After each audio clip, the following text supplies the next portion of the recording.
First మీరు స్ట్రాంగ్గా ఉండి ప్రతిదీ కంటిన్యూ చేస్తూ ఆ లెగసీని మాకు కృష్ణమరాజు గారి లెగసీని కంటిన్యూ చేసినందుకు first thank you so much. Thank you అమ్మ, మీ అందరికి కూడా. సో మేము అనుకున్నాము ఆ తర్వాత మీరు చాలా డల్ అయిపోయి చాలా డిప్రెషన్లోకి వెళ్ళారని విన్నాము, కానీ ఆ తర్వాత మేము చాలా ఫీల్ అయ్యాము. అవును, బట్ మీరు చాలా త్వరగా మళ్ళీ బ్యాక్ వచ్చి మా అందరి కోసం ఈరోజు మీరు వస్తే నిజంగా మాకు కృష్ణమరాజు గారు ఉన్నంత అండాదండ ధైర్యంగా ఉంది. మీ అందరి కోసం నేను కూడా అలా స్ట్రాంగ్గా ఉండడానికి కారణం అదే. కృష్ణరాజు గారు ఉన్నప్పుడు కూడా అలా అలవాటు చేశారు.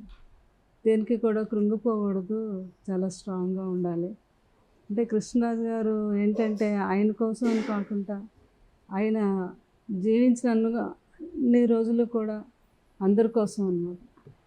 అదే మరి కృష్ణరాజు గారిలో కొంచెమైనా మేము మెడిసిన్ కంటిన్యూ చేయాలి కదా అని. అసలు డెఫినెట్గా అంటే ఒక ఫంక్షన్ కనిపిస్తుందంటే ఒక్కళ్ళే ఎప్పుడు మేము చూడలేదు. నాకు తెలిసినంత వరకు నేను కృష్ణరాజు గారిని ఒక్కరిని ఏ ఫంక్షన్లో నేను చూడలేదు. ఇద్దరు వస్తే ఎంత నిండుగా ఉంటుందంటే ఆ ఫంక్షన్కి ఒక సెంటర్ ఆఫ్ అట్రాక్షన్.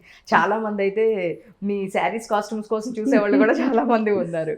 సో మీరు ఇద్దరు వస్తున్నారంటే ఒక ఇద్దరు దీవెనలు వస్తున్నాయి అనే ఒక డివోషనల్ వైబ్లో చాలా మంది సినిమా ఫంక్షన్స్ అయినా మ్యారేజెస్ అయినా ఇద్దరు వస్తున్నారంటే అదొక ఆ వైబ్స్ కోసం చాలా మంది వెయిట్ చేస్తూ ఉంటారు ఆ దీవెనల కోసము.